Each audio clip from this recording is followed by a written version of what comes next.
Hey, what up guys, it's your boy Shayness, and before we get into the video, I do just want to do a little bit of information just so you guys know what to expect. So with these videos, because I was trying to do the best job possible as far as sound clips are concerned, I used a variety of different microphones.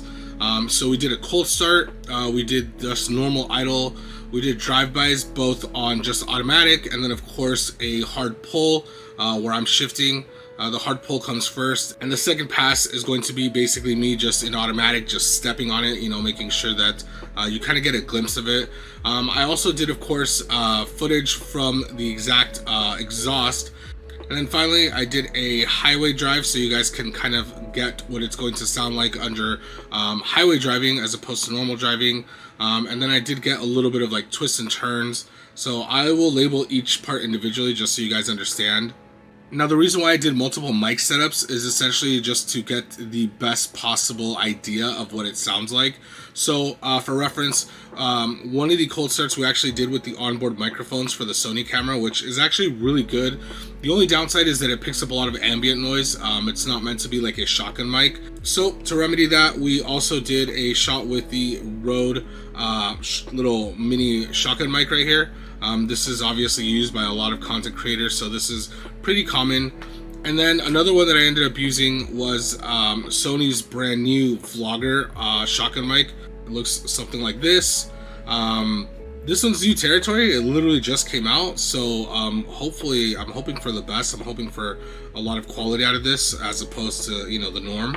And last but not least, of course, for the footage mounted to the actual vehicle, we used a GoPro 10. However, what we ended up using is this particular setup right here, which is the GoPro 10 with the media mod. This essentially allows you to mount an external mic, but it also comes with its own little filtered, I guess, kind of like their own little boom mic. So as you can see right here, removing the muff, it comes with its own little mic. Of course, on every single shot, we made sure to use the little muffs included to minimize wind noise. So this was mounted on the vehicle the whole time. Should be a better microphone, and of course, less wind noise because it's mounted on the car. And of course, just so you know, every single one of these was used with their included muff, so the Rode and the Sony shotgun mic. So hopefully this will give you a really good idea of what to expect sound-wise from this particular exhaust system. But enough talking, let's get straight to the clips, and let me know what you guys think.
Alright guys, so what did you think of the sound? So of course I forgot to mention at the beginning that we also did of course a little bit of filming from inside the cabin, just so you can kind of get what it sounds like normal driving, the windows down, and then of course once you get onto the highway with the windows up. The exhaust itself is actually very quiet and perfect for daily driving. The only time you really start hearing any of it is once you get on the throttle, and especially as you get up like higher on the RPM scale, so more aggressive driving.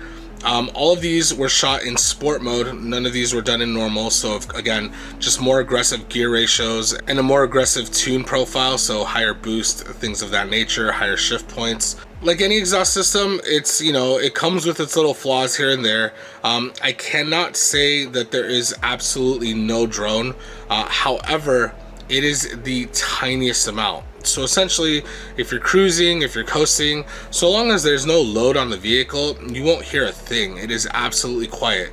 Once you have to start like getting a little bit into power, mainly boost, so let's say like on an incline, things like that, you'll hear the tiniest amount.